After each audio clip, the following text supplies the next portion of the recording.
get. I pledge allegiance to the flag of the United States of America and to the republic for which it stands, one nation, under God, indivisible, with liberty and justice for all. Mr. Gorski, a roll call vote. Roll call, please. Certainly. Ms. Arminio. Here. Mr. Braverman. Ms. DeMayo. Here. Mr. Kaufman. Here. Mrs. Koloponowicz. Here. Mr. Nostine. Mr. Poi. Here.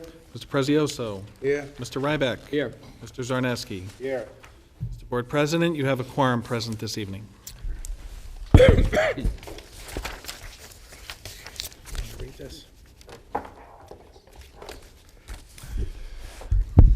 In accordance with the provisions of the New Jersey Open Public Meetings Law, the Monroe Township Board of Education has caused notice of this meeting to be published by having the date, time, and place thereof posted January 16th, 2015 at all schools, Home News Tribune, Cranberry Press, and filed with the clerk of the municipality.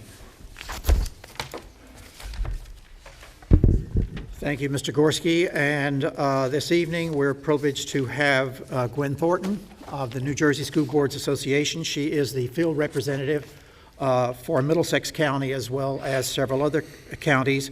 And we're going to have a Code of Ethics presentation led by Gwen.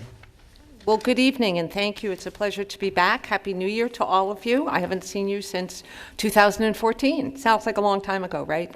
Also with me this evening, over to my left, is Jesse Adams. Jesse is the latest addition to New Jersey School Board's Field Services Department.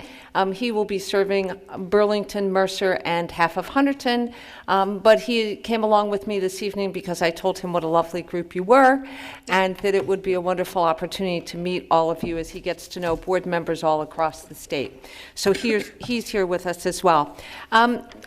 My intent this evening is to really talk about school ethics, and I have a very hard time standing here still. The Code of Ethics is something that I've always been very proud of in my years as a Board of Education member, going back to way back when, and we won't talk what year. The Code of Ethics was actually promulgated by board members at a delegate assembly, and it became part of our policy as an association for boards to adopt. Later on, it was enacted into statute by the Assembly and the Senate in New Jersey. But you are the largest group of public officials who subscribe to a code of ethics. And I say this all the time, and I know that I'm on tape, so I'll probably be in trouble for saying this, but I keep waiting for some of our legislative brethren to agree to live by a code of ethics, but I'm not holding my breath. The school code of ethics really does lay out for board members an expectation on behalf of your public that you will operate within the best interests of all children within your school district, and that you will make sure that your conduct ensures and engenders both public trust that you are in fact acting on behalf of all children. And 100 years ago, when I taught high school, I thought the SEC was the Securities Exchange Commission. And then I became a board member in the state of New Jersey, and I quickly found out that the SEC stood for the School Ethics Commission. And the School Ethics Commission is the body responsible for hearing ethics complaints, as well as for adjudicating those complaints. Board members are unique in the sense that any member of the public, anyone in a district, can file an ethics charge against a board member. And when that happens, it goes before the School Ethics Commission. The Ethics Commission is composed of, and this is all in your PowerPoint so that you have it in front of you, even though it's not up right now, 9 members. They're appointed for 3-year terms. 2 are school board members, 2 are school administrators, and the remaining 5 are non-school officials, but you can have no more than 5 from the same political party on the entire commission to ensure that, in fact, it is a impartial, nonpartisan group of individuals. Some of you may have seen in your email, and most of you who are experienced board members are used to it. You have seen the request for your financial disclosure forms. They are now all filled out online. We've joined the 21st century in that regard, thank goodness. You are asked to fill that out and submit it. It is part of the school ethics law. You must disclose where the majority of your income is derived from, and that gets submitted electronically to the state. It is a public document, and any member of the public can go online. You don't have to Oprah it. You can go online and click on a board community and look at board members and pull that up. We at New Jersey School Boards, the professional staff, are also considered school board members and school officials. As a result, I file a financial disclosure form the same way all of you did. Will be doing if you haven't done it in the past or you have done. So I've been doing it for close to 20 years now. I routinely fill out that form. I also have to agree to the Code of Ethics in the same way that all of you do as well. So we are held to that very same standard that all of you are held to as board members, and I think that it's important for you to understand that. Failure to file a financial disclosure form by the timeline that's outlined in the email you received will and can result in your being removed from your Board of Education. Typically, the SEC will determine who has not filed their appropriate financial disclosure forms, and in the past and continuing forward, they have removed board members who have failed to file those documents.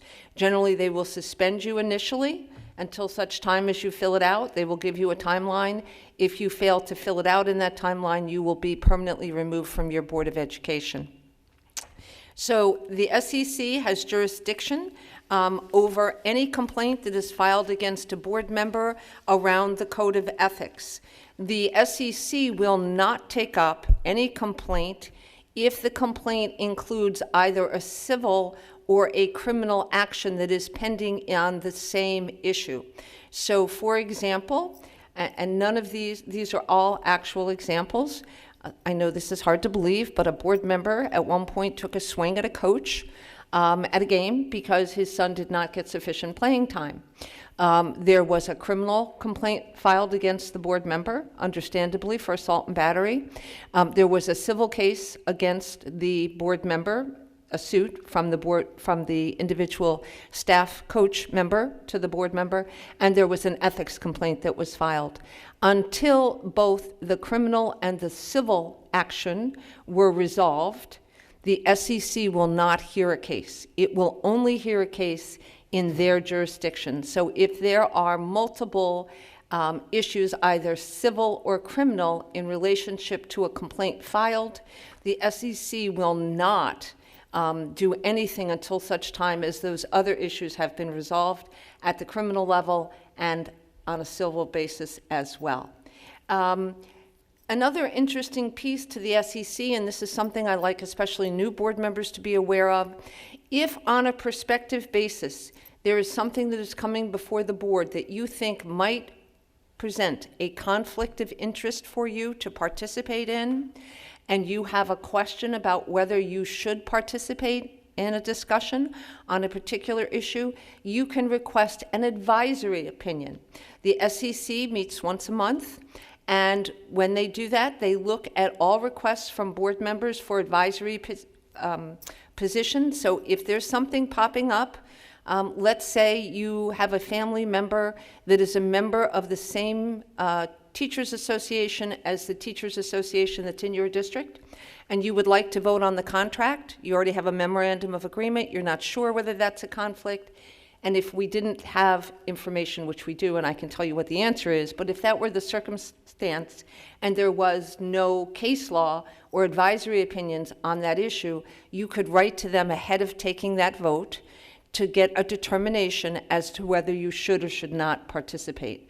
The answer to that is you are allowed to participate if indeed you have a memorandum of agreement and additionally all of the salary guides are completed as well. Then you would be eligible to vote.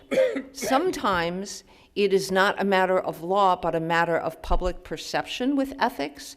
And so my recommendation to my boards is always to err on the side of caution. If you think that there is a public perception that you have a conflict around a particular issue, oftentimes the board is better served if you recuse yourself from participating, because it's not just the actual law around conflict, it's the public perception. So you need to be just cautious around that as well. About 80% of all complaints that come before the SEC end up being dismissed as not having sufficient merit or cause to move forward, and they don't move forward. The SEC has the opportunity to, if they find a judge that someone has violated the code of ethics, the SEC retains the authority to determine the punishment. So they will recommend one of the following: a reprimand, a censure, a suspension, or a removal. And it is the SEC that recommends to the commissioner, and then the commissioner either agrees or disagrees with that, and then moves it forward to you, the board member. So you need to be aware of that. Boards can only discipline each other as board members, as a full board, on issues that are not the purview of the SEC. So you can't censure a board member, you can't reprimand a board member, you can't suspend or remove a board member except in extraordinary cases for good cause. But we'll talk about that in a little bit. Questions that you may have around the SEC. Again, you know, roughly 80% of the complaints do not withstand scrutiny. If someone files a complaint against a board member, the requirement is that they file it with the SEC. They have to sign it so that it's visible as to who did it. It is kept confidential. They also have to have it notarized. The notarization requirement is to really get people, I believe, to think about not filing a frivolous complaint. If you have to get it notarized, think about it. You're less likely to file a frivolous complaint. If someone does file a frivolous complaint against a board member, the SEC has the authority, and they have used it, to fine the filer of the frivolous complaint up to $500. And they have done that and fined people. They do have that authority under the law. And it's a protection for board members against people filing a frivolous complaint against a board member, okay? In terms of conflict of interest, there are two different sets of definitions. There is the definition that goes with the ethics law, and there's a broader definition of relatives that is operative under the nepotism law. The definition of relative under the nepotism policies that you all have to have in place is much broader than the definition of relative under the School Ethics Act. So under the School Ethics Act, a member of your immediate family is only your spouse or dependent child of a school official residing in the same household. A relative is a spouse, natural or adopted child, parent, or sibling of a school official. So, for example, your superintendent is forbidden by law to recommend any relative of a board member for employment in your school district. Those of you who may have had family members employed in the district prior to your becoming a board member, they are grandfathered, but your superintendent cannot recommend now, or anyone in his family as a school official. It applies to superintendents as well in that particular sense. So you need to keep that in mind. So in terms of recusal, you need to make sure as you move forward that you think about not participating if you have a business interest that you're voting on as a board member. If there's a contract pending before the board and you are a majority shareholder or an owner of a business that the district is doing business with, you should not participate. You cannot use your position to secure privileges for someone else. That particularly is important in the area of personnel. And I think it's important to remember that boards of education employ one person in their school district. You employ the superintendent.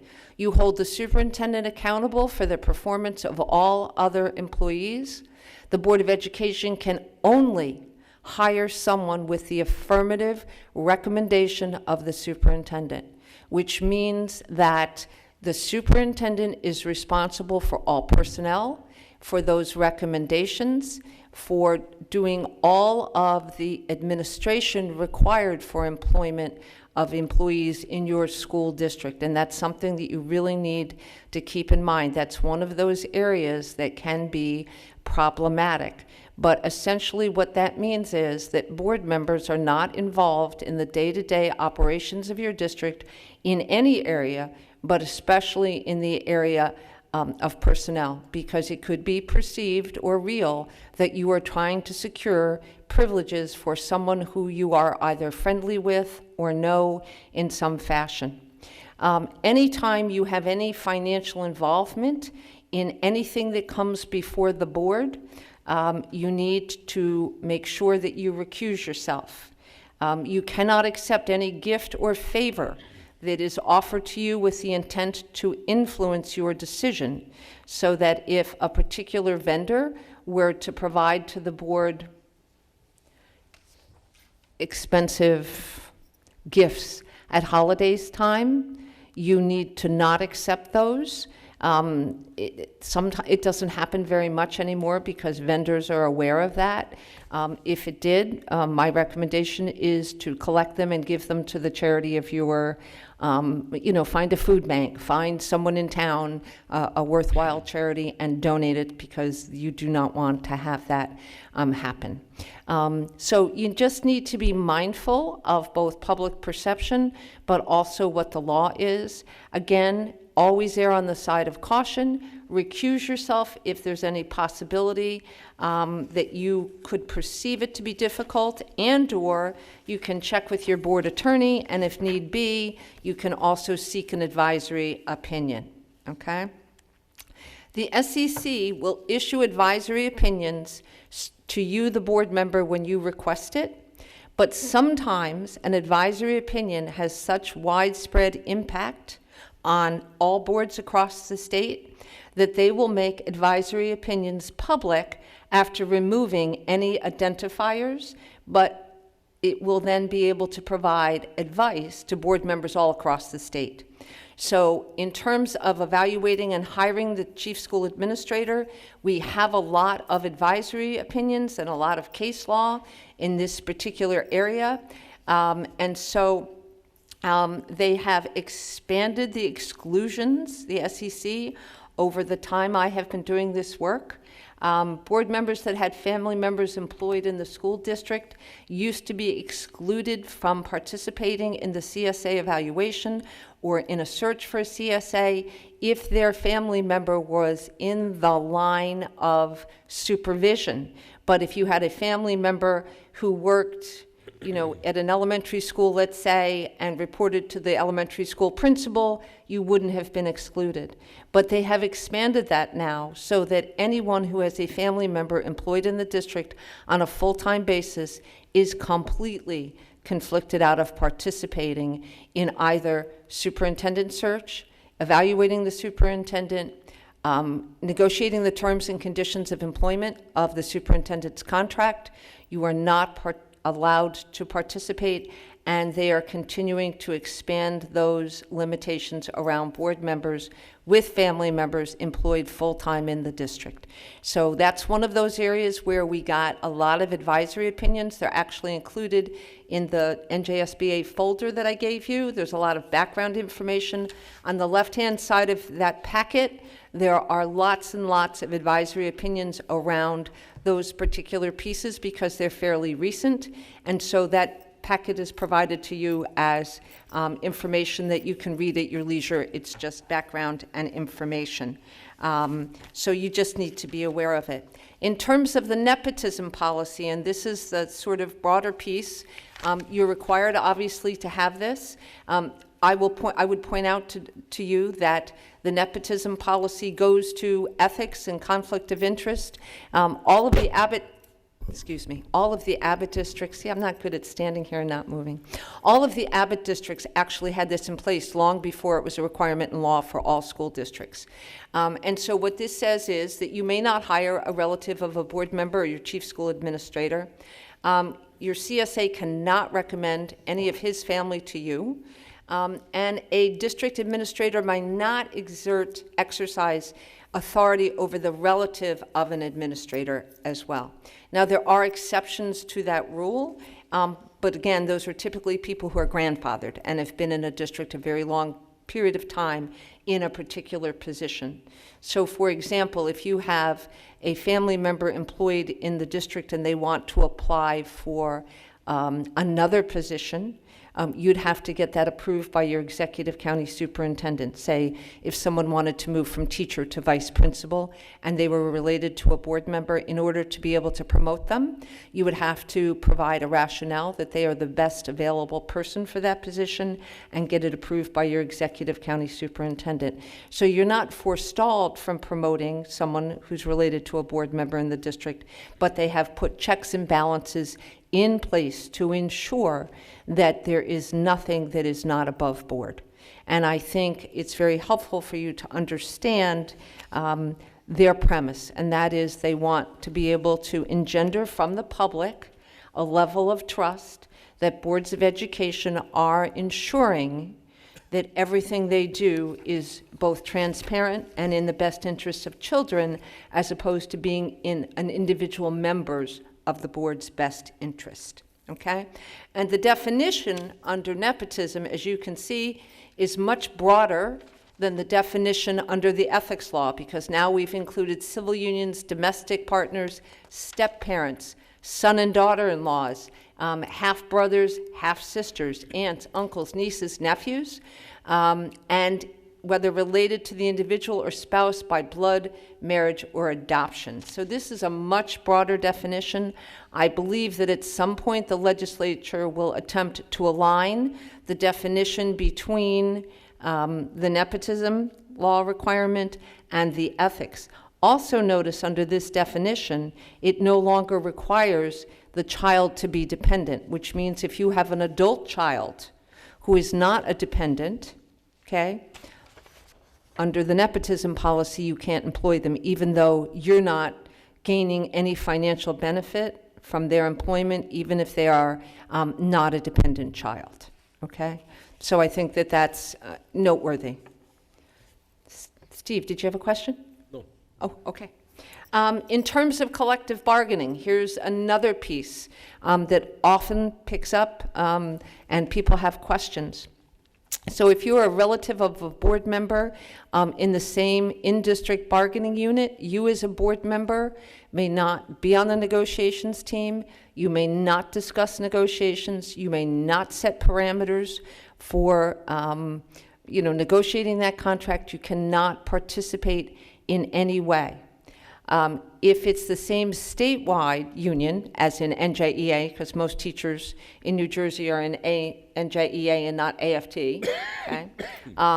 Then you may not participate in negotiations or discussions until there is a memorandum of agreement, including all of the salary guides, and then you may participate in approving that contract or in voting no. I mean, obviously that's your choice, but you may want to consider whether someone would perceive that to be a conflict one way or the other, but you are legally allowed to do it. So in terms of the Code of Ethics itself, you probably have already seen this.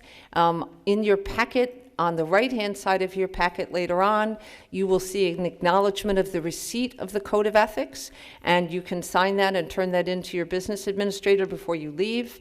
Under New Jersey QSAC, New Jersey Quality Single Accountability Continuum, having an annual ethics discussion became a requirement. When I sat on my Board of Education, we used to read, and this is terrible to admit, but it's true, and it was the practice all across the state. We would read the Code of Ethics into the minutes at our reorganization meeting, we'd post it on the wall, and we were done. You now, as a board, are required to have annual training, and that's really what this is about tonight. And I certainly do commend you for doing it so close to reorganization, because I think it's important to have a shared knowledge and understanding of what the expectations are. And once you sign that acknowledgement, I will tell you that the School Ethics Commission will not brook the argument that, oh, I didn't know it was a violation. That's not an excuse. It's like we have kids that would say that to their teachers too. I didn't know. I couldn't open my book during the test. That's not an acceptable excuse. So they have an expectation that you will all be aware of what these are and make sure that you are familiar with them. And really the first one pertains to you as public officials. This is really a requirement for all public officials at the state and national level. And that is you are responsible for upholding all of the laws and statutes and regulations of the State Board of Education, the state of New Jersey, and the United States. So that doesn't mean we only have to obey the laws we like. It means we have to make sure that we as a district are compliant with all of those. So you certainly don't want to be seen asking anyone to bend the rules because that really does compromise the board and the credibility of the board. So very often, sometimes when board members might think, well, it's just a little thing to do whatever it is, it's not a little thing. It compromises the integrity of the board. And at the end of the day, what you have is your individual integrity and your collective integrity as a Board of Education. And the next piece talks about making decisions in terms of the educational welfare of all children. And I think it's really easy to talk about this one. You can't base your decisions on what's good for your child. Sometimes you may have to make decisions that may not benefit your child, and in fact, you might perceive does not benefit your child. But your obligation is to all of the children of Monroe Township, not just the band parents, not just the ice hockey team or the football team or the madrigal singers or whatever group, you know, that you may have a fondness for or you may have a child in. It means for all children. You know, special interest groups can come up and talk to the board and lobby the board on behalf of their position.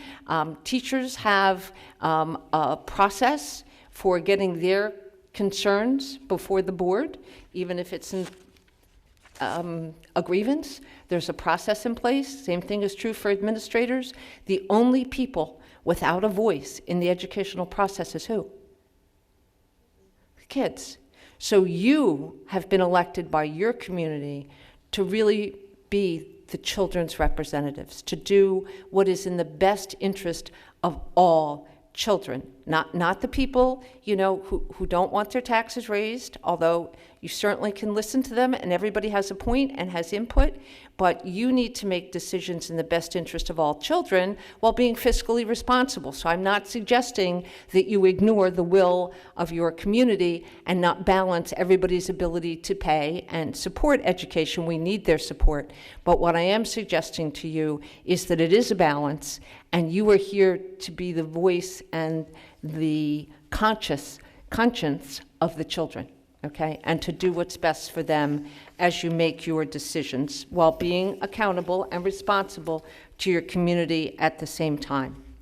So I thought it would be sort of fun to give you some hypotheticals. Here's one for you. What do you think?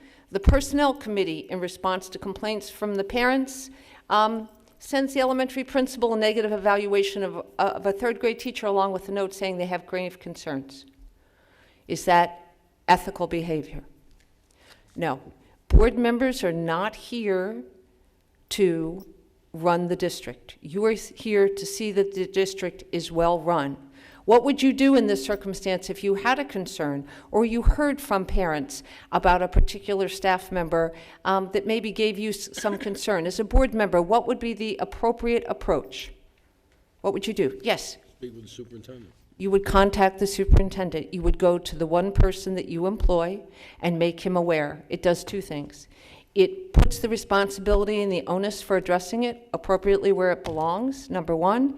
And number two, it validates the fact that you are not here to administer the district, okay? And it goes to the first rule of good board governance, which is no surprises. You don't surprise the superintendent, and the superintendent doesn't surprise the board. So if you hear that there's a concern out there in the community that's bubbling up, your first call should be to your superintendent to make him or her aware so that you don't get to a board meeting and there are 100 people here with an issue that he or she knows nothing about. So it really does serve a dual purpose, and that really is the very first rule of effective board governance: no surprises for anybody. And you'll ensure that you remain compliant with the Code of Ethics. Okay? The next one is confining your board action to policymaking, planning, and appraisal, and that you will frame policies and plans only after the board has consulted those who would be affected by them. One of your major roles is to develop policy. Your policy provides a framework for the decision-making in the school district. Your policy manual should be your best friend in the sense that it provides guidelines to your community, to your staff, to you, the board, about how you operate. What are the expectations? What does your curriculum look like? What does budget development look like? In every area of board governance and operations, you have policy. So when you have a question or a decision to make, your first question should be, what does our policy say? What does our policy say about how we handle a particular issue? And that really does help you to become more focused as a board if you look towards your policy manual for guidance. You may find that your policy is silent on an issue. If that's the case, then your policy committee needs to think about perhaps creating a policy. Or, like many boards, you may go to your policy manual and find out that that policy hasn't been looked at since 1993. And it's out of, I'm kidding, of course, but it could be old and no longer being followed. So in which case you'd want to revise your policy to reflect current practice. Again, it goes to your major role as a policy-making body. Planning. You really are here to translate the vision of your community into reality in terms of your goals for the school district. That's one of your major responsibilities. So planning, working with your administration about translating your vision as a Board of Education, reflecting your community members into actual goals that then can be worked on and move the district forward is a huge piece to what you are responsible for. Appraisal, that's oversight. You make sure that you're reviewing on a monthly basis your financial reports, for example, making sure that everything is in order. You evaluate, you appraise the performance of your superintendent. You hold him or her accountable again for everyone's performance in the district. And if you have a concern, that's where you can articulate that and address it appropriately. The next one is making sure that you carry out your responsibilities to see that the schools are well run.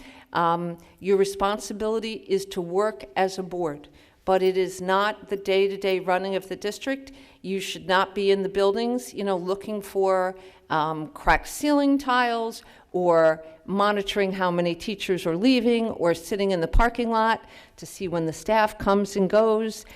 That's not your job. And believe me, there are board members who have done those kinds of things. That's not what you're here for. It's not appropriate, and in fact, it opens you to possible issues. So here, yes. I'm sorry, if I could just Please. interrupt you for a second.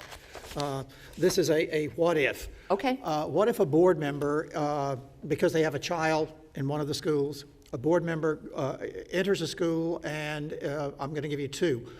In walking into the school, let's say they find a dangerous surface condition. Maybe there's a pothole, maybe there's a lifted sidewalk where they're concerned that somebody might trip over that and fall, and potentially, well, not only the person would be injured, but the board might be liable. You pick up the telephone when you either leave or get home, and you call the superintendent. But you do not go to the school principal and say, or to the maintenance guy in the building and say, John, fix this. That's not your job. There's a process in place for addressing issues around facilities, and you want to make sure that you're respectful of that. So you would contact the superintendent, not the building principal, because you need to make sure as a Board of Education you are observing the chain of command, which means, again, that when you have concerns, that you go to the appropriate person. And for you as a board member, that would be your superintendent. And back on the Can I interrupt you for 1 second? Sure. I just would like to point out, I am not suggesting that as a parent, you do not have an appropriate place in a school building. If your child, you have a parent-teacher conference, they sing in the choir, they're in the school musical, they're, running a relay and they're on the track team, whatever it is, you are certainly always welcome in your child's school at public events. You're welcome at any public event anywhere in the district because it is a public event. Keep in mind that the day you became elected, the perception from staff of you changed. And it reminds me of Hester Prynne in the Scarlet Letter. Instead of an A on your forehead, you have a B, and it stands for board member. It takes about 20 seconds once you enter a building for the entire staff to know you're in a building. And so you need to be particularly circumspect about the kinds of things you are doing and saying in a particular school building. Some of you may have friends that are teachers in the district. No one is suggesting that you can't be friends with staff members. What I am suggesting to you is you can't be discussing school business with a staff member. They know what the chain of command is. If they have a concern around their classroom or they're a building principal around their building, they know who they need to talk to, and it is not you, the board member. They need to talk to their supervisor or their next immediate person responsible for overseeing them. So I just wanted to point that out. Okay. And I do have another question that's cropped up in my mind several times whenever I see it. And it's probably in a slide or two back. It says, I will confine my board action to policymaking, planning, and appraisal, and I will help to frame the policies and plans only after the board has consulted those who will be affected by them.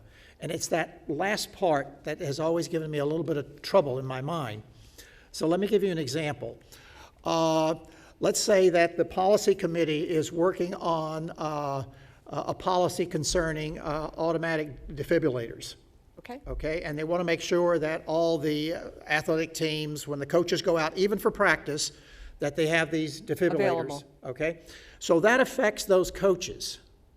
All right, now my question is, how does the board consult those who will be affected by it? They would do that through your athletic director, who I am assuming, at the direction of the high school principal and the superintendent, has had a discussion around the expectation that they will be trained, so that if they have cause to use, hopefully they never do, but if they need to use that defibrillator, they know how to do it, that they've been trained and certified. What the district plan is for making sure that everyone who's out there on the field as a coach has one, and it's readily available. So they would be consulted through the chain of command so that when that policy came to the board, it will have already been vetted through those people who are affected by it. And it generally takes place through your administration and the administrative process. There are certain kinds of policies that if you were going to adopt them, you certainly would want to involve your students. For example, if you were considering having a uniform policy, okay, that all students would wear uniforms, for example, you would probably convene a committee of parents and students as a district, through your administration, would do that, so that the board could get input, or perhaps you'd do a survey online in addition or instead of, I don't know. But that is a way of getting that input from those who are most directly impacted. In the defib example, that's for your staff. The kids, we should just have them for the kids, whether they think that's great or not. I'm sure if they needed them out there, it would be great. And I think it's wonderful that we have them now, yes. Yes. So if a district has, and I'm not familiar with what Monroe's district is on dress policy. Okay. Okay, but if a district has a dress policy that applies to all students, then, and they're going to change that policy in some way, and let's say they make the change and they have not consulted students or parents. I think that's we have a legal department. Many of you don't know those individuals because they don't come out periodically. But my very favorite attorney in our department, when I ask a question, his typical answer to me is, it depends. And so my response to you would be, it depends. If we are talking about making minor changes to the dress code policy, I'm not so sure that you have to do it in a formal way.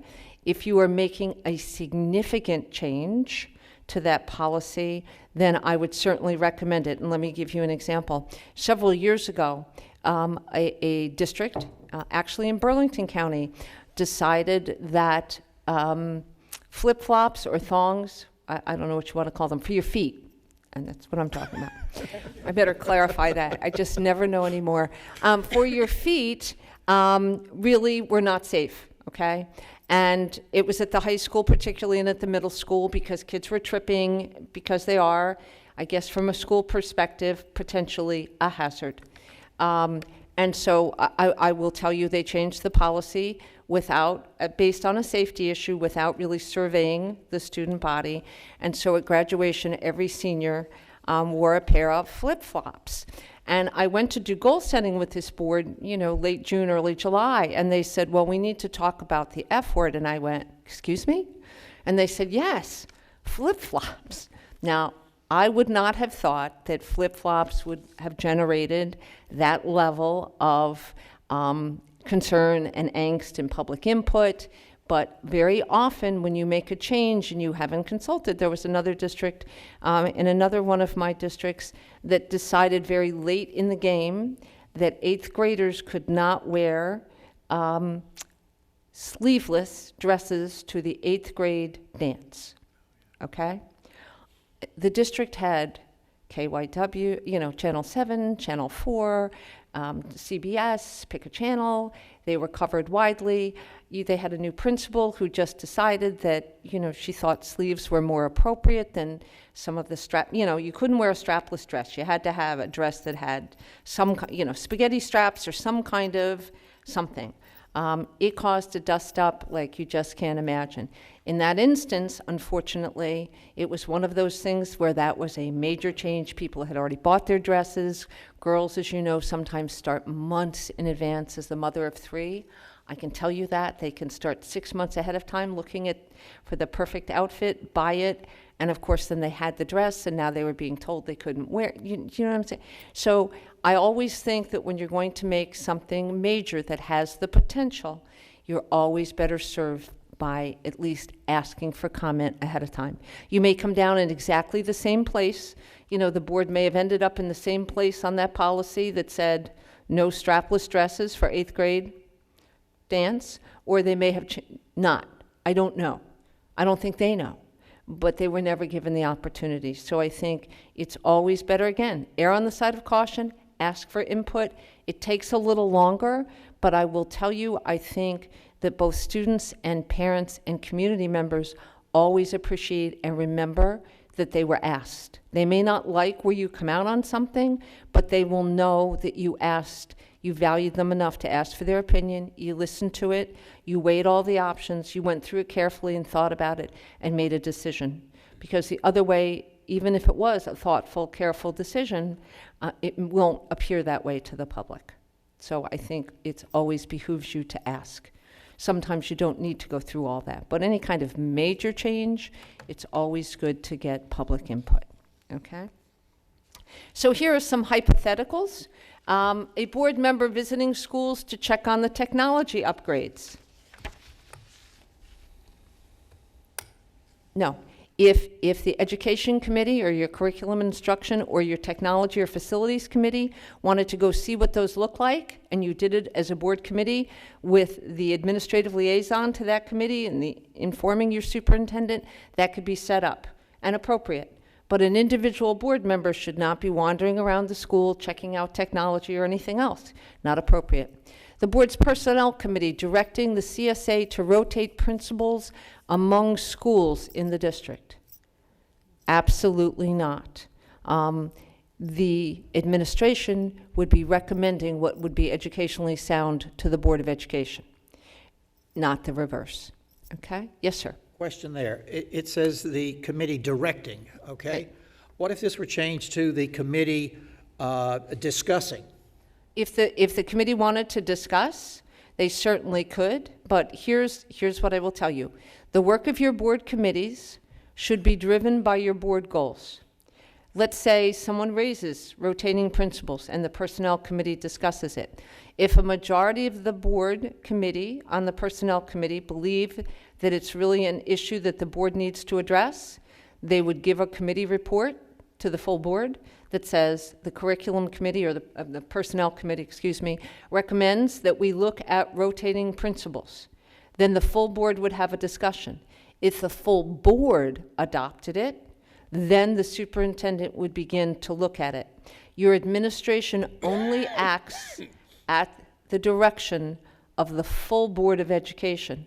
No committee has the authority to bind the board to action. No individual member of the board has any more authority than anyone else in this community, except when you are sitting here at this table at a duly advertised meeting of the full board where a majority of the board takes action. Then your administration acts. Other than that, you have no more authority as a Board of Education member in Monroe than I do, and I live several counties away, okay? And you have to know. Also, I would also say to you that your goals should provide your focus for the year, and every request, even that the full board makes to an administration that is not aligned to your goals, takes time away from working on those goals. So you need to be thoughtful about it so that the work of the district, as well as focusing on those goals, can continue to make progress.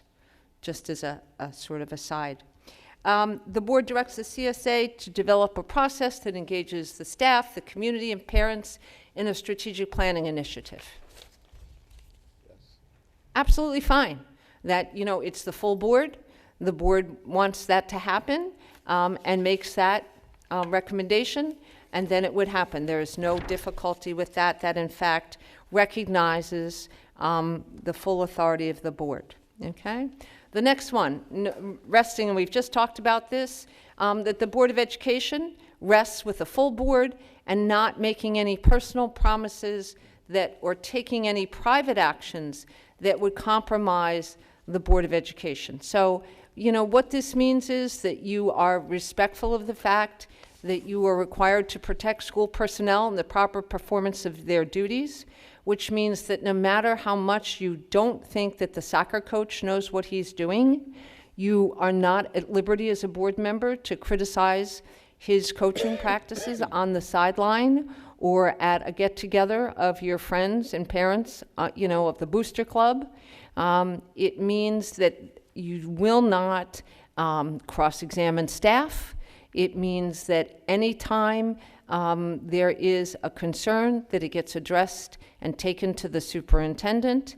You just do not want to be seen as though you are taking advantage of the board.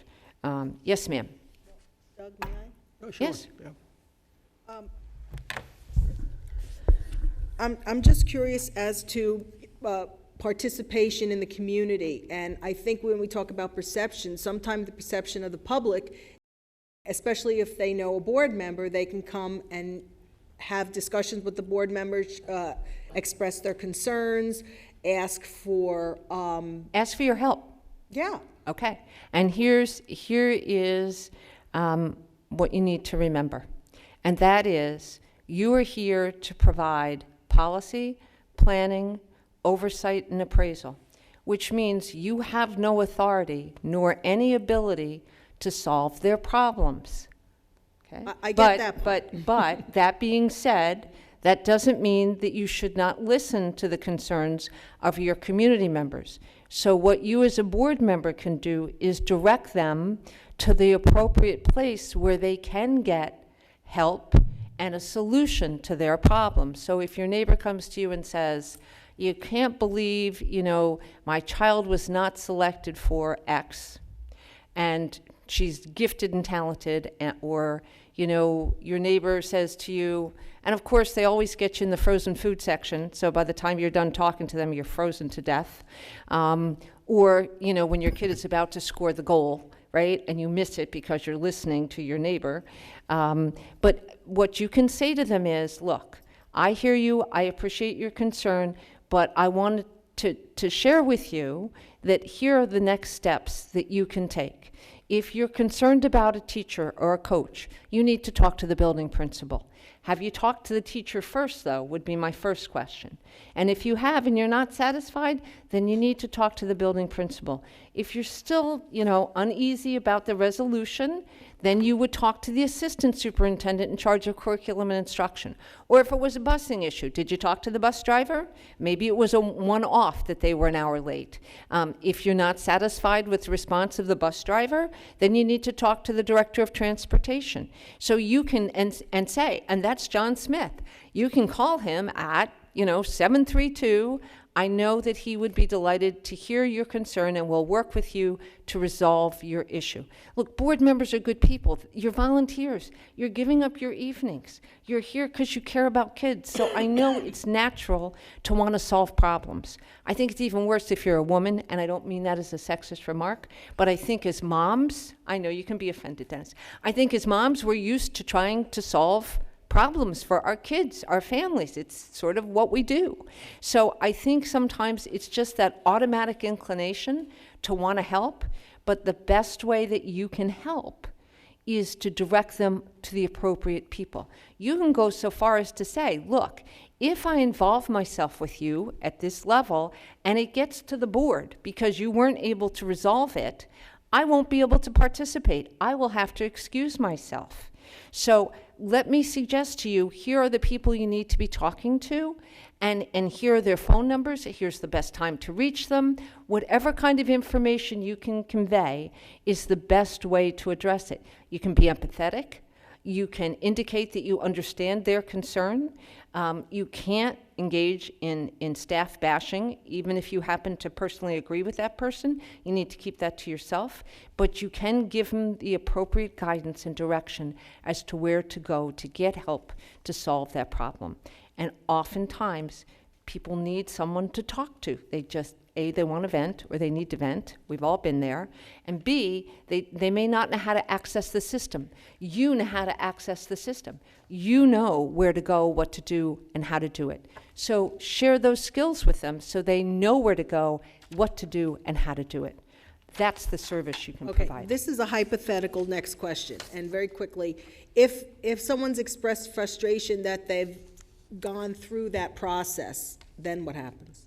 They've gone all the way through and met with all the way up through the superintendent? I mean, it's hypothetical, so. Okay, so if let's that say were the they've gone- case, then they could request to be heard by the board.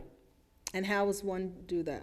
Just One would write a to- letter to the board president, copy the superintendent, requesting it, detailing the issues involved, and then it would come to the full board. You would sit with your attorney and your administration, and you would make a decision in that regard as to whether you wanted to move forward with that. Okay, thank you. You're welcome. You mentioned a couple of times that the CSA is the person that the board hires. Correct. Is there anybody else in the hierarchy that the board should be directly involved with, like interviews or any of that type of stuff, other than the CSA? No.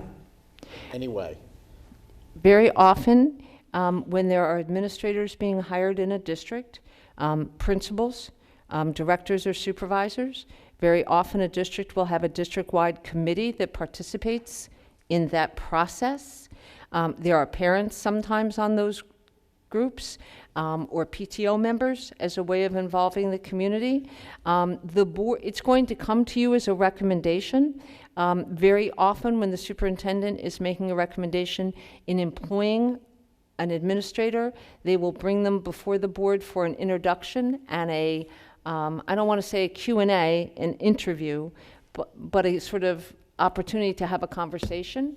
The board always has the opportunity to vote no on any recommendation of the superintendent, including personnel, as long as your decision is not arbitrary or capricious. But there is no way that Board of Education members should be involved in any way in the hiring of or interviewing or screening applications for any position below a superintendent. Certainly not teachers. That's completely inappropriate. That's not why you are a board member. That is not your role. That is the administration of the day-to-day operation of the district. Certainly you have the right to and should Ask, for example, if you have a personnel concern, what process was used, who was involved, okay? So that your superintendent can say, we had 35 applications for the elementary media specialist. We paper screened those. 8 people were brought in for initial round of interviews. 4 people were brought back. They were interviewed by the following people: the elementary school principal, 3 teachers, from 3rd, 4th, and 5th grade, whoever was involved, and should be able to describe that to you. The board it's perfectly appropriate for the board to say, can you share with us why you are making this recommendation? What about this individual's background, experience, and skill set makes him or her the best candidate for the job, so that you have a comfort level before you make a decision? But those are process questions. You are legally entitled to see every resume for every position that is advertised and that comes in. But I will tell you, if you are to go in and to read all of those, you will be heavily engaged in micromanagement. You will actually be, and then the issue really isn't about employment, it's about trust. And that's the difference, okay? You're hiring and paying a superintendent and an administrative team who do that hiring, because typically principals are involved, and that's what I mean by administrative team, for their expertise, for understanding what the needs of their individual buildings are, of individual classrooms, of individual programs within those, classrooms, such as ESL or special education, if it's a particular specialty. And so you really need to believe that they are doing their jobs, and you hold the superintendent accountable for the jobs that get done in that. Okay. Yes, Michelle. This is really an important issue, I think, for me anyway. Okay. So I got 2 different understandings from you, so I Okay. need more clarification. Certainly. Without interviewing anybody, the board couldn't sit in on like the last 2 candidates? No. Just listening, no observation or anything? Now, is that statute or is that a recommendation? That is a best practice. It's a best practice. And I do believe if you attempted to do that, you would be removed from your board for micromanagement under the Code of Ethics. So, for example, there have been boards, for example, that have attended, although not participating, in exit interviews for people who have chosen to leave the district, okay? That was found to be an ethics violation. So this is based on extrapolation from case law and actual ethics decisions that have been rendered where boards have involved themselves in the area of personnel. Okay, so it seems to me, just on a practical level, and I know I'm getting myself into muddy waters here, but it seems to me on a practical level, if you are recommended only one candidate at a time, how does one know? I mean, it seems like we're really not given It goes to those process questions that I just articulated. Okay. So if you have those questions as a board, and then you certainly, and you have closed session personnel, it's the exception, you certainly can explore those process issues around a particular position and a particular name that's being put forth prior to a meeting, so that you have your answers ahead of having to vote, so that you're comfortable when it comes to a vote, whether to vote yes or no for a recommendation. Do you know what does that make any sense? It's still confusing. I mean, if we're presented with one candidate, and even if we ask questions, but you said we're entitled to see the resumes of all the candidates. By law, you absolutely are. It's a Okay. case down from Clearview Regional. Absolutely. Okay. So how about if the board asked to see the last 2 candidates, or the resumes of the last 3? That's still, but then it's For micromanaging. a teaching position? No, not a teaching position. Maybe assistant superintendent, supervisors, principals, that's it. You can't hire someone without the recommendation of the superintendent. I understand. So, okay, but let's follow your Okay. thinking here, why I'm saying that.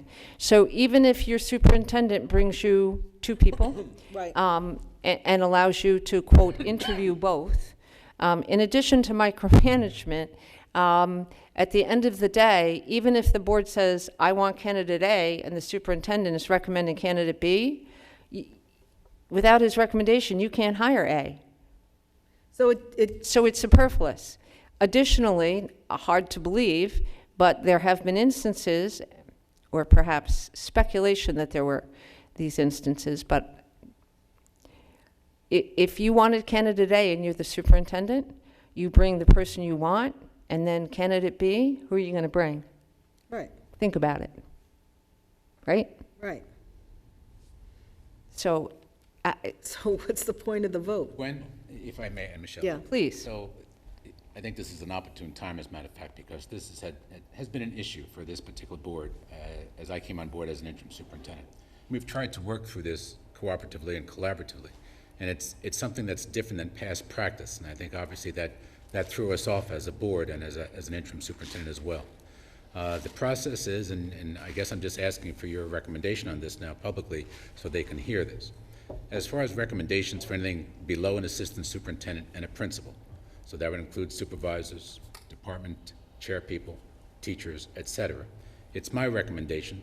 It is not their involvement in the interview process. Correct. Is that correct? That's absolutely correct. Let's go to the next level. The next level, what has been done, unfortunately, in the past here in Monroe, is that I believe that the board has been actively involved in the interview process. I believe that was incorrect. And by that I mean is the fact that as far as principals and assistant superintendents, up to that level, up to the point of the superintendent's position, I believe is the fact that the superintendent is still making the final recommendation. The board is not to be involved in the interview process, only to the degree that the superintendent wants the board to be involved in that process. Is that correct? That is correct. Ultimately, also, please, the final recommendation is mine. The board, as a individual board member, they can certainly vote yay or nay. That is their Correct. prerogative. Can they have access, obviously, to the process? I certainly have shared everything as far as the individual processes for hiring, the task force, the committees, the people on those committees, the time, the applications, the number of people that applied. I've given them everything that obviously I believe that school boards has recommended that I give them as part of best practices. Is Correct. that correct? That is absolutely correct. Share the Last- process. Who the was la- The involved? last question, Gwen, I have is that right now is that we have a process that was agreed to by the board, is that on the level of, let's say, assistant superintendent and principal, if there were two candidates, we would be in closed session, and we agreed is that they would just participate, and this is interpretive, they would participate just by observing the interview process as I interview the final two candidates. I'm uncomfortable with that. In other words, is the board's participation by observation, is that still participating in the interview process? And I guess I'm looking for an answer on that one. If you're present physically and you're present mentally, you are participating whether you ask a question or not, because it's going to influence the decision that you come to as a board member. I mean, I don't think you can divorce them. I think it's participation. So let's just go there for a second, because I think it's really important for us as a board, if we're going to move forward on this, is that obviously then even just by observing me interview, they're participating, and therefore they should not. With the exception of at the principal level and assistant superintendent, I would absolutely agree. With the exception. So let's just be clear again, because I think I just raised the question with Michelle.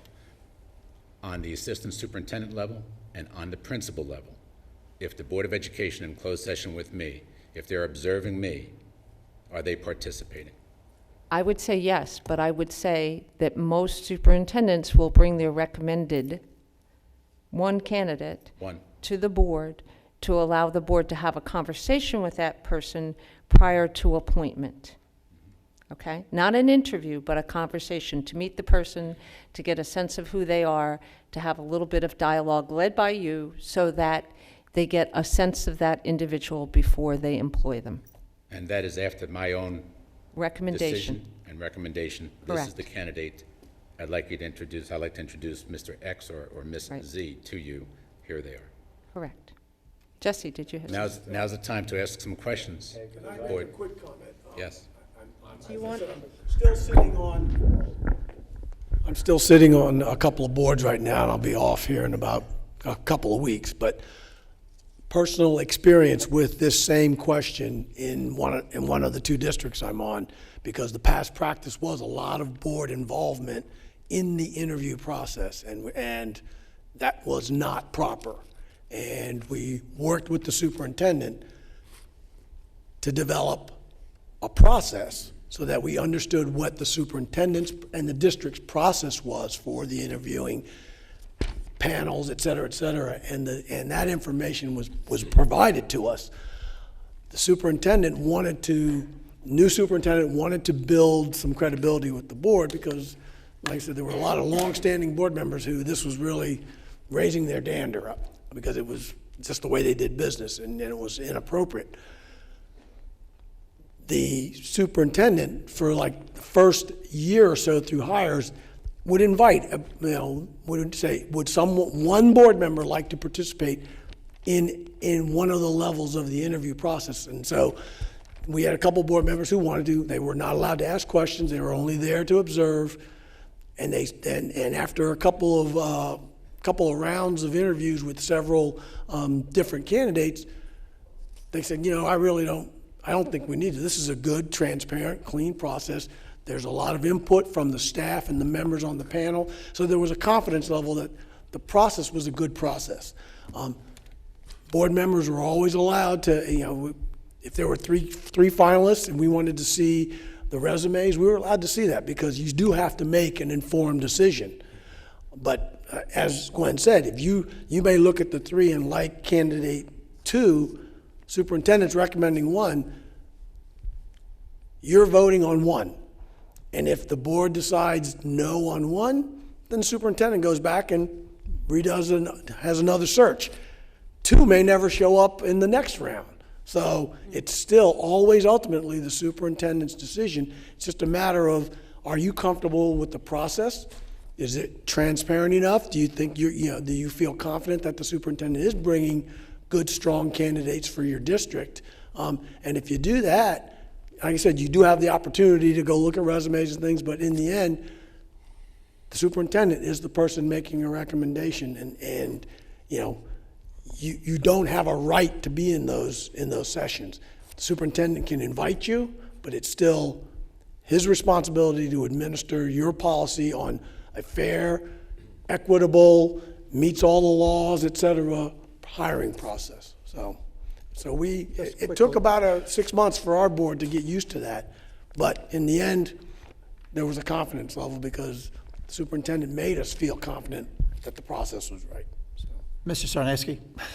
I just want to let you know, Gwen, that the SEC was asked for an advisory opinion on this same subject just recently, so keep a lookout in probably next 8 weeks for an opinion on it. I will. I don't think it'll be any different, honestly, than what we already currently have in place in terms of advisories around this. I also have, I guess, a quick question there. You were talking about the board member being involved in day-to-day operations, whether it be with the principal or administration or whatever, that 1, 2, or 3 board members should not make recommendations on hiring even outside personnel, like contractors or stuff like that? Absolutely. And you should have a process. You should have a process in place for professional services, which I'm sure you do, when those need to be looked at with RFPs, requests for proposals, for professional services.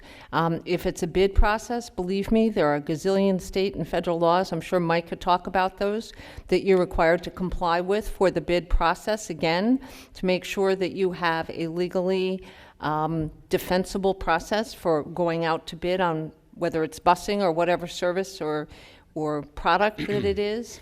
And if RFPs, generally that's reviewed by committees. It's done, there's a process in place in your bylaws to accomplish that as well. But that should be done as a board of a whole. That what I'm getting Well, at it's a basically is a board recommendation. member doesn't have the right, a board member, whether it be 1, 2, 3, or 4, have the right to, let's say, I don't know, go to administration and say, listen, we don't like the way he's cutting the grass, we want you to find somebody else. Committees and individual board member, committees can recommend to the full board. Individual board members have no authority to, you can say to someone in the district, I think so-and-so is wonderful, But that's all it is. It's a comment. No board member has the right to have administration act. No committee has the right to have administration act. They only recommend to the full board. Yes? You said that you can't vote no if doing so is arbitrary and capricious. Right. So what would allow you to vote no? If you believe that this person did not have the qualifications necessary to fulfill the position, that would not be arbitrary or capricious. Arbitrary or capricious would be, I don't like the suit you have on, I don't like the way you part your hair. And I'm being a little bit absurd here, but for some very non-job related reason, you voted no. That someone could say, you didn't vote for me because you didn't like that I lived in a town, or you didn't like that I don't live in your town. That's arbitrary or capricious. It's not a reason to exclude someone from employment. If you felt that someone did not have the skill set to do the job, or you felt that there were other individuals out there and you were not satisfied that a thorough screening had been done, you could vote no. That's not arbitrary or capricious. Gwen, I'm just going to interrupt here for a minute because I'm looking at the time. I know, me too. And this is being very helpful, very beneficial, and I'm very pleased with the questions that are being asked. I'm just wondering, for the closed session, how much time would you estimate we will need for that? A while. Like 2 hours? Exactly, or more. Okay. So then what I would suggest to the board is that even though this is very informative, we might be able to resume this at another time. Okay. And so I would like just a show of hands if you are comfortable with our terminating the current discussion so that we can then go into closed session and we will return to this. Gwen, maybe make a note of where you left off so we can pick back up there. But a show of hands, who would be in favor of terminating this present discussion? Okay, so it looks as if the rest of you want to continue with this discussion? Okay, then I would say we'll give it another 15 minutes. If we're not done in 15 minutes, I promise. we're going to terminate it. Yes, Anthony. Would it be out of line if a board member would ask a possibility question to the superintendent? Like if a board member approached the superintendent or called him up and said, would it be possible to hold up on a hire or before we get to a personnel committee or finance committee? I think I would contact, in that circumstance, the chair of the committee as a board member and say, I have a concern around a particular appointment on the agenda. Would you please explore that with your committee and with the board president so that the superintendent would be made aware? And because here's the other thing, guys. You never want to get someone out here, sitting here, waiting to be appointed and then have the board vote no. Well, no, this is a... No, I'm just talking in general, Anthony. So you always want to be mindful of that. So you don't want to let the process get to a point where the person is here and his or her family is here waiting to see that they're being appointed to whatever position and then have the board vote no. So if you have a concern around someone, again, it goes to all items on the agenda, not just personnel. If you feel you don't have enough information to make a decision around awarding a bid for construction, or you feel you don't have enough information, then you, when you read your packet, your information that comes to you, whether it's in hard copy or electronically, I say packet because I was a board member before electronics, but if it comes to you electronically, you have a question about it, your responsibility as a board member is to do your homework ahead of time. Call the chair of the committee, ask why. Suppose you are the chair of the committee. And then you need to contact the board president and the superintendent and say, I have a concern about this, here's why. I've heard from some of my board members, or board members have called, they want to know why we're choosing this vendor, or whatever the issue is, so that something doesn't move forward and become a surprise to anyone. Because you never want a potential appointee to be sitting here and then have the board vote no. Because it makes you appear less than professional, it's embarrassing for the individual sitting there, and it's embarrassing to you as a board. So you never want to find yourself in personnel in that circumstance, okay? Right, would any of those scenarios we just brought up recently, the past 5 or 6 of them, be ethics violations? Or close to it? Well, I don't The remember. past scenario like Mr. Prezioso brought up, like Michelle was talking about before, like I mentioned, those are like kind of borderline, if not They- ethics violations, Yes, they period? are. Thank you. Speaking to the superintendent would be a... No, no, no, no, no, no. No, not your example. If you have if you called up and you directed the superintendent to remove an item from the agenda, okay? No, I think that's what Rob meant. If you have a concern and you're the chair of the committee, you can share that with the board president and the superintendent to say, I have a concern about this. I wanted to make you aware. You're not directing administration to act. You're conveying information. That's not an ethics violation. Directing them to take something off the agenda as an individual board member could potentially be a violation. Question on that, real quick. Yes, Just to be clear, I'm trying. okay, I want to make sure that the right thing should be done. Should that board member be talking to the superintendent about an agenda item being removed, or to the board president, since it's the board president's meeting? Well, in most circumstances, you need to notify both. I'm sorry? You need Both to is good. notify Okay. both. Okay. Okay? Because nobody should be out of the loop. If the board president, God forbid, something happens, and he doesn't get to talk to the superintendent, and you get to a board meeting, then you've submarined the superintendent, not on purpose, okay? And vice versa. Do you know what I'm saying? Both is good. I'm good with both. Okay. Yes. Okay, I have a question. First of all, I certainly understand everything that we're saying, but something you said really struck my curiosity, so I don't know if it's a good idea, if it's ethical or what. During these searches, you said something about an informal kind of not a committee, not because it's not for interview, but just an informal setting, it's like a meet and greet type Yes. things. That's acceptable? It is. And you can invite whom to these kinds of meet and greets? Do you Just the Board of Education, Just the Board of Education, okay. closed session. So it's not necessarily an interview situation, just an opportunity to meet them on an informal basis. Correct. Okay. In a principal situation, does a school do that with parents or something, invite a PTA members or PTO members? It depends on what you're, Interviewing for? well, it depends on who's involved in the process, what the process is that you've used in your district.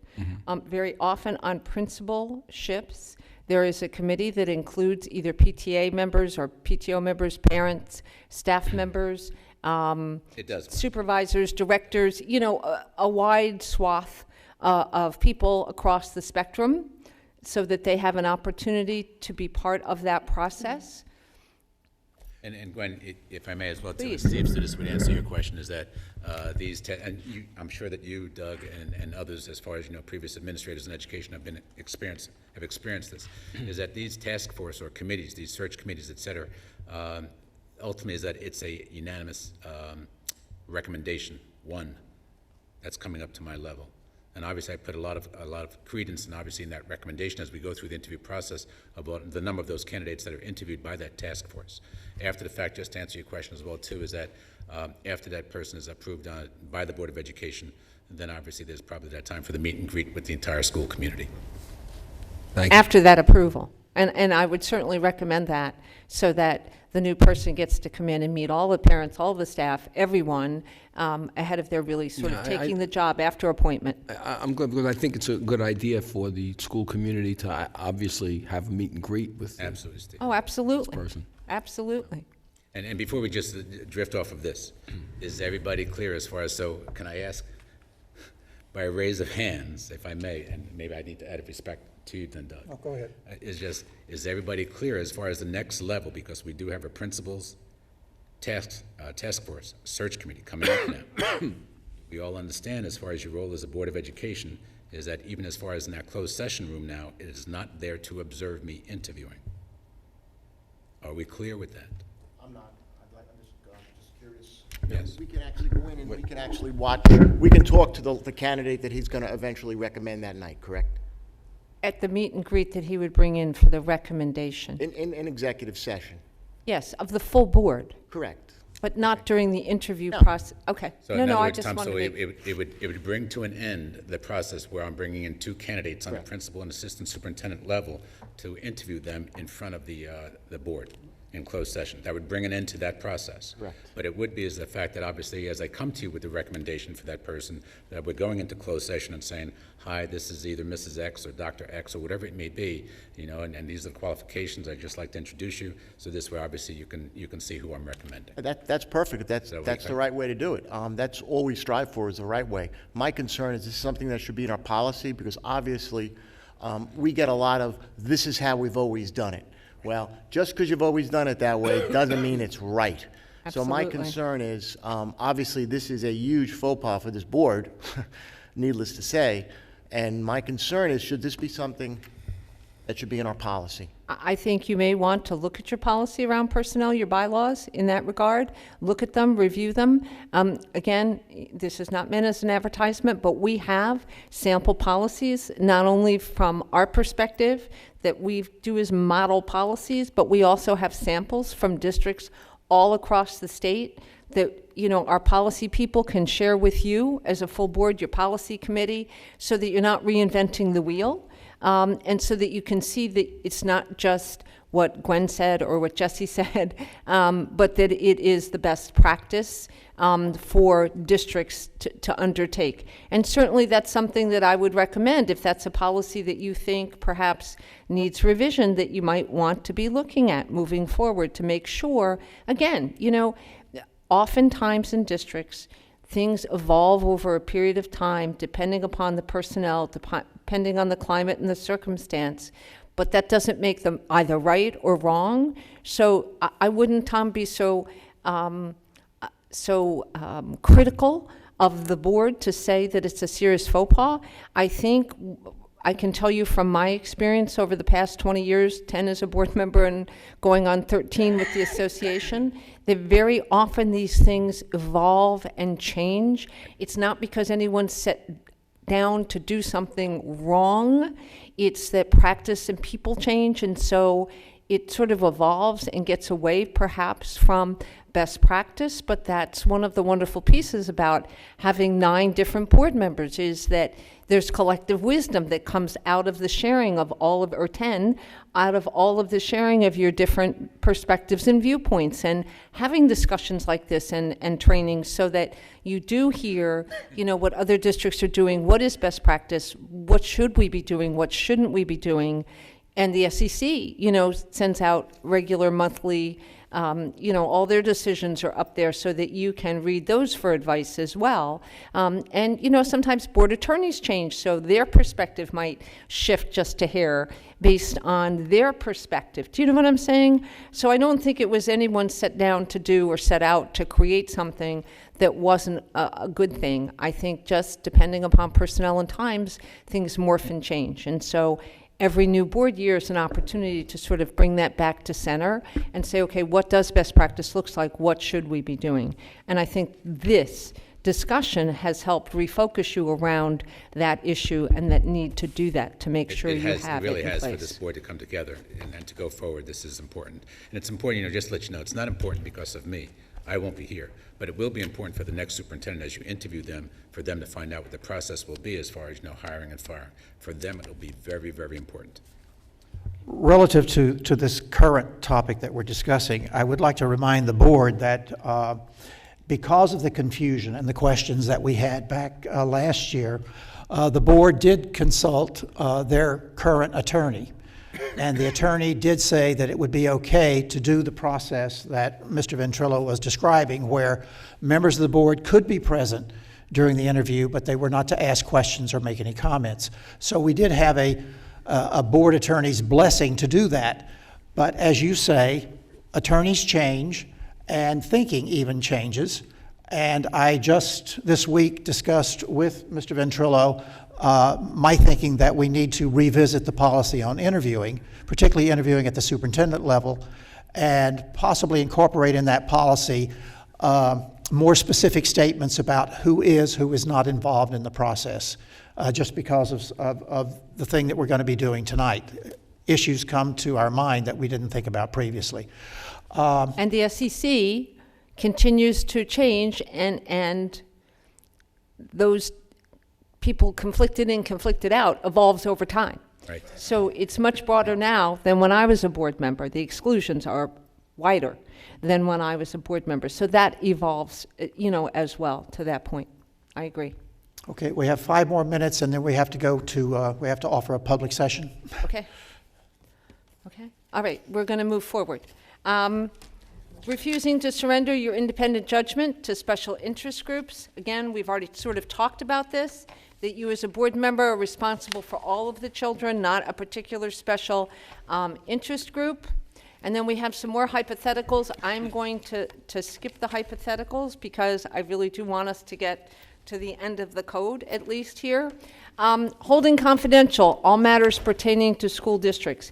If I asked you what part of the code is most often violated, this one would be the one that is most often violated, that the SEC spends most of its time discussing, okay?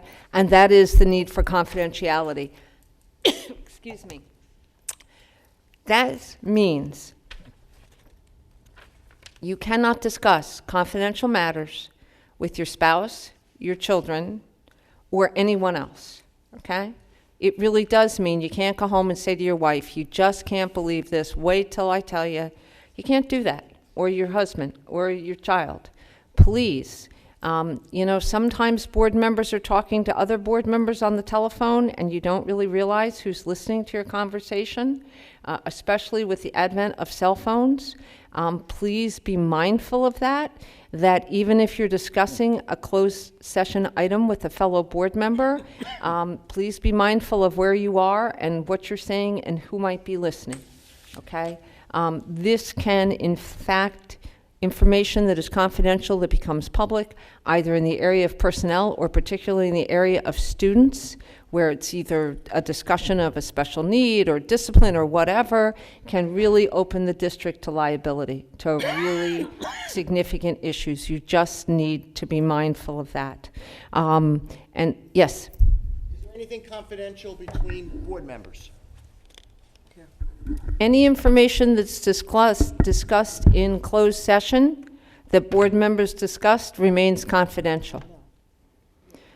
I'm not sure I understand your question, Let's say Tom. a board member says that the superintendents mentioned this to them, and they said, don't tell anybody, okay? Is there any expected or implied confidentiality between board members? No. Okay, I didn't think so. But that being said, here's what best practice looks like. And that is, if the superintendent is conveying information to one board member, it should be conveyed to all board members at the same time. Period. Okay? Gwen? So, This is purely hypothetical, by the way. Thank you for clarifying that, Tom. What about a superintendent's weekly confidential that's clearly disclosed as confidential, containing some deliberative information? oh, that's perhaps, absolutely confidential. that they receive because they're in the capacity of a board member? That's confidential. Clear that that's all confidential? That is absolutely confidential. I thought you just No, meant wait, that's not my question. My question was among board members. Right, I understand Talking that. about the public. So if there's information that is not confidential, okay, clearly not confidential, and a board member says to another board member, well, the superintendent told me X, Y, and Z, and it's not confidential, what I would say to you is, it's not confidential, there's no expectation of confidentiality, but I will tell you that that's a way of fostering issues on a board. So your superintendent, I know, and most superintendents routinely, if they're conveying information to one board member that's not confidential, and even if it is confidential, it gets shared the same way, it just remains confidential, but a non-confidential item should be shared with the full board at the same time. So let's say there's a fender bender. Tomorrow morning, we're going to have snow, okay? And there's a fender bender, but everybody gets to school and everybody's okay. The superintendent's going to send you an email that says, bus 3 had a fender bender, everybody's okay, in school, we're good to go. That should go to all board members at the same time, so that no matter what, you all have that same information. It's not confidential, but if the superintendent just called one board member and the rest of you didn't know it, and you were out in the community and someone says, oh my God, because rumor control, by now the bus has been totaled, who knows? You don't want to be in that place. So information that is shared should be shared with all board members at the same time. Confidential information cannot be discussed beyond board members. And no board member should have confidential information that the full board doesn't have. It's the same with that. Does that help clarify? But all confidential information needs absolutely to remain confidential until the need for confidentiality no longer exists, and you are not the people to make that determination. That's your board attorney who makes that determination. And there are some items that will remain confidential forever, student issues, okay? Because students have the right to expect confidentiality. That will never become public, a student name in conjunction with anything.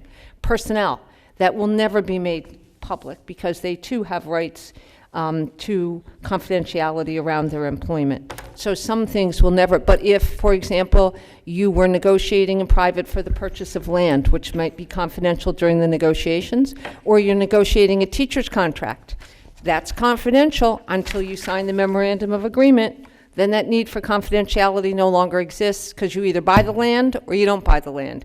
You settle the contract or you don't settle the contract. So once the need for confidentiality no longer exists, it goes away, okay? And it's public. Then it can be discussed freely. Okay, thank you so much, Gwen. We're at 7:30, so I'm going to close the current discussion. And we will ask you, we'll arrange for you to come back. I'd be delighted. And continue the discussion with us at a future date. Absolutely. At this time, the board will hear any public comments or questions relative to the agenda only. There will only be one public session tonight because we'll be going into closed session, and there will be no business taken up after that. Any questions from the public? Okay, I see that we have no questions from the public. We will be moving to closed session. Prior to doing that, though, I do want to explain something. Based on our board's attorney advice, and I did inform the board members of this, but I want to remind you again, Mr. Gorski, our business administrator, Mr. Ventrilo, the interim superintendent, and Dr. Alvich, our assistant superintendent, they will not be participating in any aspect of our superintendent search. That includes the work that we'll be doing tonight, any of the interviews that we'll be doing in the future, nor will they be participating in any site visits to the schools of those finalists that we select. They will have no involvement whatsoever in the selection of the next superintendent. I think we do lose something by not having their participation in that because they have a lot of knowledge and expertise that members of the board do not possess. But nevertheless, our board attorney did look at this.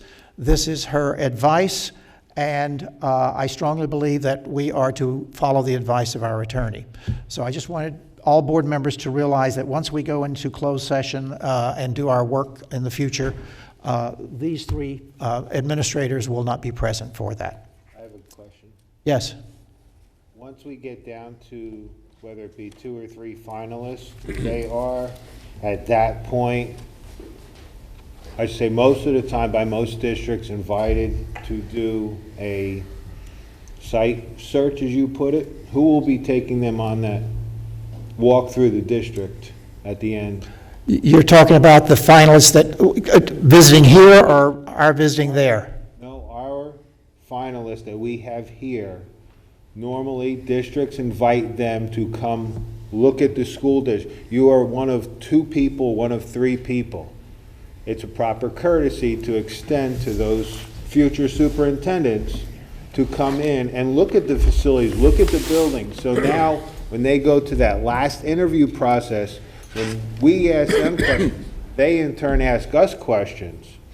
Who is going to take them around if Mr. Gorski, being our board secretary, keeping him away from the business administrator, he's our board secretary, who will then take these superintendent or prospective candidates around the district to show them? Okay, it's a good question, and I don't have the answer to it presently because that specific question hasn't arisen, but we certainly have adequate time to get legal counsel on that, and we will certainly do that. A quick question. Yes. Before Gwen leaves, because I think she's a great resource. I know you're going to be in there, but I won't be. Excluding Monroe, percentage-wise, How many of the districts have the BA and assistant superintendent or whoever's sitting in that seat participate in the CSA process, excluding Monroe? They are involved on the back end, not the front end.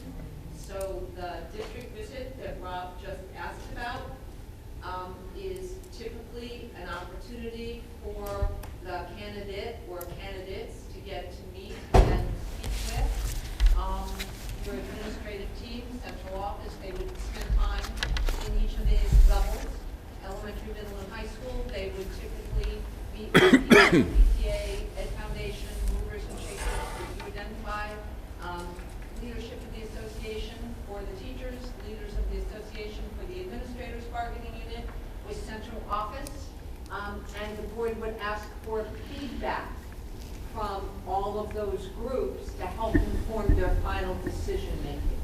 That is typically the process, so I think that's a conversation that Doug needs to have, perhaps with your board attorney.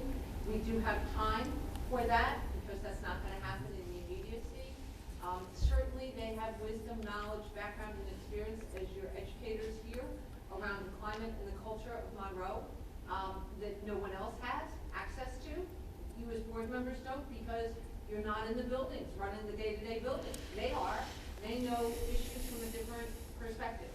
So I think that they are a valuable resource, and my recommendation would be for Doug to have that conversation at some point in the not-too-distant future around whether that would be a possibility. I think perhaps we will revisit this a little later down the road. I don't know if that answers your question. But Yep, I'm good. Okay, at this time, I'll read the closed session resolution. Be it resolved that the Board of Education of the Township of Monroe hereby moves to go into closed session in accordance with the Sunshine Law, Chapter 231 of the Public Laws of 1975, to discuss the following subject: superintendent search, candidate selection. The discussion conducted in closed session can be disclosed to the public at such time as the need for confidentiality no longer exists. Do I hear a second? Tom Lustig. Second? All in favor, say aye. Aye. All opposed? Abstentions? Recuse. Recusal, yes. Okay, so let's take about a 5-6 minute break in case you need to go to the restroom. Just stretch your legs, and then we will go into closed session at 7:45.